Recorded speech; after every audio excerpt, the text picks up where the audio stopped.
व आतीन ज़का, और ज़कात अदा करो, ज़कात अदा करो। बीवी के पास जेवरात हैं, मसला आता है हमारे पास, मौलवी साहब मेरी बीवी जेवर लेके आई है मायके से, उस जेवर की ज़कात मुझे निकालनी है या बीवी को निकालनी? मसला आता है ना, सवाल आता है हमारे पास। तो मसला सुन लो, जेवर की मालिक अगर औरत है, जेवर औरत का है, तो कायदे से ज़कात तो औरत को देनी चाहिए, मगर चूंकि औरत की अलग से कोई आमदनी नहीं है, शौहर ही उसको कमा के ला के देता है, इसलिए अगर शौहर निकाल दे ज़कात तो ज़कात अदा हो जाएगी। लेकिन अगर शौहर के पास इतना पैसा ना हो कि वो उस जेवरात की ज़कात निकाले, तो औरत के लिए लाजिम है कि वो जेवर की ज़कात निकाले, और अगर उसके पास कैश रकम नहीं है तो उसी जेवर में से कुछ जेवर बेच करके निकाले। लेकिन अगर 7.5 तोला सोना या 52.5 तोला चांदी या उससे ज्यादा की अगर उसके पास जेवरात हैं, सोना चांदी है, तो उसको ज़कात देनी पड़ेगी। अल्लाह ने औरतों का नाम लेकर के कहा वह आतीन ज़का, तुम्हें ज़कात अदा करना है। वह आतीन अल्लाह व रसूलहू, और ऐ मुसलमान औरतों तुम अल्लाह की इताअत करती रहो, रसूल की इताअत करती रहो। इन्नमा युरीदुल्लाहु लियुज़िबा अन्कुमुर रिजसा अहलल बैति व युतहिरकुम तत्हीरा। ऐ नबी के घर वालों, ऐ नबी के अहले बैत, अल्लाह ताला ये हुक्म इसलिए दे रहा है, इसलिए कि अल्लाह ताला हर तरीके की गंदगी से तुमको पाक और साफ करना चाहता है। हर तरीके की गंदगी से अल्लाह अपने नबी के घर को दूर करना चाहता है। आज हमारे और आपके घरों में बहुत गंदगी है मेरे भाई, बहुत गंदगी है, हालात कंट्रोल के बाहर हैं।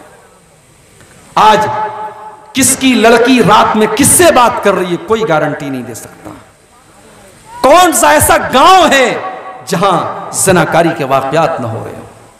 बचा लो अपने बच्चों को मेरे भाइयों, बचा लो अपनी बच्चियों को।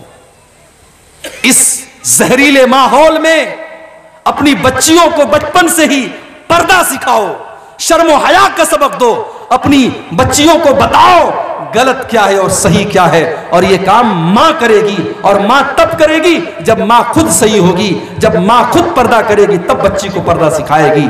जब मां खुद हया वाली होगी तब बच्ची को हया सिखाएगी। जो औरत खुद बेपर्दा रहती हो, बेहया रहती हो, वो बच्ची को क्या सबक देगी। आज पूरे हिंदुस्तान में खबरें आ रही हमारे पास, मुसलमान लड़कियां मुर्तद हो रही हैं, इस्लाम को छोड़ करके गैर मजहब में दाखिल हो रही हैं, गैर मुस्लिमों के चंगुल में फंस रही हैं, अपनी इज्जत का सौदा कर रही हैं, इस्लाम का सौदा कर रही हैं। और कौम बेचारी सोई पड़ी है, कौम सोई पड़ी है। हमें तो बिरयानी खाने से फुर्सत नहीं है, हमें तो शादियों में बेहतरीन खाना खाने से फुर्सत नहीं है। मेरे प्यारे साथियों, कभी फुर्सत मिले तो इन मुद्दों पर भी गौर करने की जरूरत है। मैं अक्सर अपनी हर तकरीर में कहता हूं कि आज हमारी औरतों को दीन की बातें जितनी पहुंचनी चाहिए नहीं पहुंच पा रही। औरतों को जितनी दीन की बातें मिलनी चाहिए नहीं मिल पा रही हैं।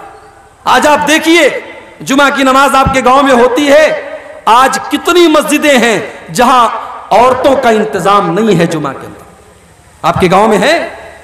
नहीं है। क्यों नहीं है भाई? क्या औरतों को दीन सीखने का हक नहीं है? क्या साल का एक जलसा काफी है उनको दीन की बात बताने के लिए? मर्द हजरात तो फिर भी जलसे जुलूस में चले जाते हैं, औरतें दीन की बातें बहुत कम सुनती हैं। और आज कितनी औरतें हैं जिनको पता ही नहीं कि ईमान क्या है, तौहीद क्या है, शिर्क क्या है, इस्लाम को कौन कौन सी चीजें बर्बाद कर देती हैं। आज औरतों के अंदर इतनी जिहालत है, अल्लाह माफ करे।